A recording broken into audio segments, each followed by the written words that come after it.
आज हम बात करेंगे टीम वर्क में कम्युनिकेशन कैसे मदद करता है। इसको समझते हैं एक स्टोरी के माध्यम से। स्टोरी का नाम है द स्टोन सूप इफेक्ट। ये स्टोरी एक टीम वर्क को प्रदर्शित करती है। एंड में मैं मॉरल ऑफ द स्टोरी भी शेयर करूंगा, तो इस सेशन को प्लीज एंड तक देखिएगा। एक दिन एक छोटे से गांव में एक आदमी आया। आइए हम इस व्यक्ति को आनंद जी कह के संबोधित करते हैं।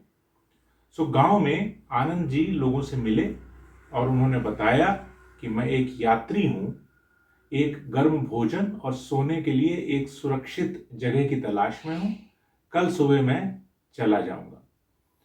ग्रामीणों ने जवाब दिया, हमें आपको सोने के लिए जगह देने में तो बहुत खुशी होगी, लेकिन हमारे पास बहुत कम भोजन है, क्योंकि इस साल हमारी फसल बहुत खराब हुई थी और पूरे गांव में खाने के लिए कुछ भी नहीं है। आनंद जी ने कहा, मुझे यह सुनकर के बहुत खेद हुआ, लेकिन मेरे पास पहले से वो सब कुछ है जो मुझे चाहिए। एक्चुअली मैं आप सभी के साथ शेयर करने के लिए एक स्टोन सूप बनाने की सोच रहा हूं, पत्थर का सूप। मुझे बस एक सूप पॉट दे दीजिए, एक आग के लिए लकड़ी और कुछ पानी दे दीजिए। पत्थर का सूप वो क्या होता है? हमने कभी स्टोन सूप के बारे में नहीं सुना, गांव वालों ने कहा। आनंद जी को देखकर ग्रामीण वाले बड़े चकित भी हो गए कि ये कौन सा सूप है, पत्थर का सूप। तो आनंद जी ने फिर कहा, अगर आप हमारे लिए एक घड़ा, थोड़ा सा पानी अगर ला दें तो हम सभी के लिए सूप बना सकता। ग्रामीण अपने घर को वापस चले गए और एक बड़ा सूप पॉट, आग के लिए लकड़ी और पानी लेकर आनंद जी को दे दिया। जैसे ही पानी उबलने लगा, आनंद जी ने रेशम के एक छोटी थैली निकाली और एक उसमें से चिकना गोल पत्थर निकाला और ध्यान से उस पत्थर को दिखाते हुए उबलते पानी में गिरा दिया। अब जितने भी गांव वाले ग्रामवासी थे वो उत्सुकता से देखते रहे और आनंद जी धीरे धीरे घड़े को हिलाने लगे और ऐसा सूंघने लगे कि जैसे उसमें से सुगंध आ रही है। मुझे एक स्वादिष्ट पत्थर का सूप बहुत पसंद है, उन्होंने कहा, लेकिन गोभी के साथ एक पत्थर का सूप एक और खास बन जाता है और उसकी खुशबू और उसको खाने का जो मजा आता है वो एक अलग ही होता है। क्या गोभी मिल सकती है? ग्रामीणों में से एक ने कहा, मेरे पास गोभी है, और वो अपने घर चली गई और एक छोटी सी गोभी लेकर के आई। अद्भुत, आनंद जी ने कहा जैसे ही उन्होंने गोभी को बर्तन में डाला। थोड़ा नमकीन पनीर अगर मिल जाता तो पत्थर का सूप अविश्वसनीय रूप से और अच्छा हो जाएगा, आनंद जी ने फिर कहा।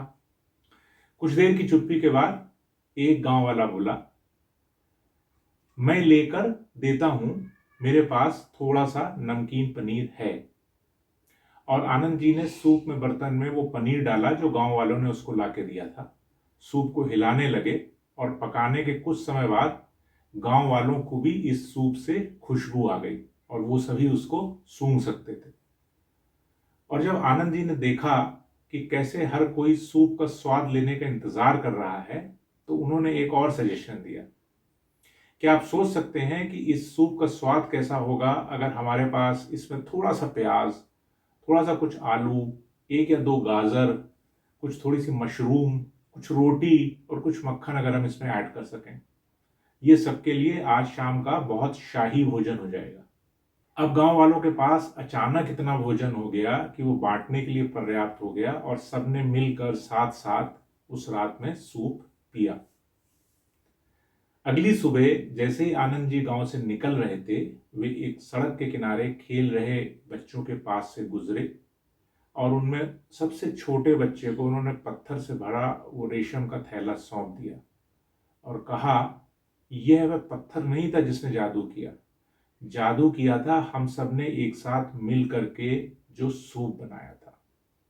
तो दोस्तों, कहानी की शिक्षा क्या है? कहानी की दो शिक्षा हैं। पहली, यह आपके कार्यस्थल या कम्युनिटी में आपकी पोजीशन के बारे में नहीं है, बल्कि ये इस बारे में है कि आप कैसे बातचीत करते हैं और कैसे परिणाम प्राप्त करने के लिए टीम का निर्माण करते हैं।